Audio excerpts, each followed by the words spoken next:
میرا نصیب غلط ہو ہی نہیں سکتا، میرا نصیب اس نے لکھا ہے جو مجھے 70 ماؤں سے بھی زیادہ پیار کرتا ہے۔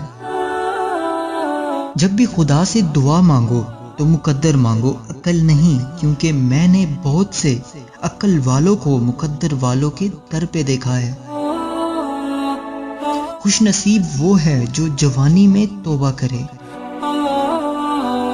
نصیب اچھے نہ ہو تو خوبصورتی کا کوئی فائدہ نہیں، دلوں کی بادشاہ اکثر فقیر ہوتے ہیں۔ نصیب سے زیادہ قیمتی دعا ہوتی ہے، کیونکہ جب زندگی میں سب کچھ بدل جائے تب انسان کے پاس دعا ہی بچتی ہے جو نصیب بدل دیتی ہے۔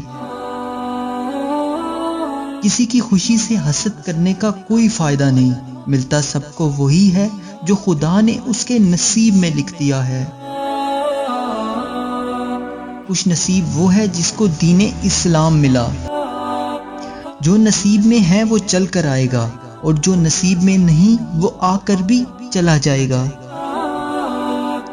خوشیاں پیسوں سے نہیں نصیب سے ملتی ہیں۔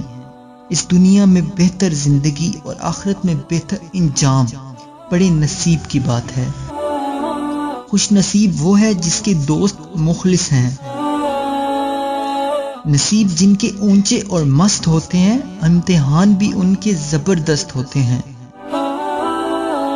ہم اس بد نصیب معاشرے کا حصہ ہیں جہاں حسن کا معیار گورا رنگ اور عقل کا معیار انگریزی زبان ہے۔ کچھ لوگ بڑے بد نصیب ہوتے ہیں، کھوئے بنا قدر نہیں جان سکتے۔ خوش نصیب وہ ہیں جو اپنے نصیب پر خوش ہیں۔ جانتے ہیں بد نصیب کون ہوتا ہے؟ وہ جسے اپنے رب سے دعا مانگنے کا وقت بھی نہ ملے۔ نیت صاف ہو جائے تو نصیب بھی بدلنے لگتے ہیں۔ خوش نصیب وہ نہیں جس کا نصیب اچھا ہے، خوش نصیب وہ ہے جو اپنے نصیب پر خوش ہے۔ کچھ لوگ قسمت کی طرح ہوتے ہیں جو دعا سے ملتے ہیں، اور کچھ لوگ دعا کی طرح ہوتے ہیں جو قسمت بدل دیتے ہیں۔ کنجوس شخص اتنا بد نصیب ہے کہ دنیا میں فقیروں کی زندگی گزارتا ہے اور قیامت میں امیروں جیسے حساب دے گا۔ مقدر اتنی بار بدلتا ہے جتنی بار بندہ اللہ پاک سے رجوع کرتا ہے۔ نہ کر نصیب سے اتنے گلے اے انسان، جب خدا راضی ہوتا ہے تو ہر چیز مل جاتی ہے۔ مجھے میری ماں نے ایک بات سکھائی تھی، بیٹا کوئی ہاتھ سے چھین کر لے جا سکتا ہے مگر نصیب سے نہیں۔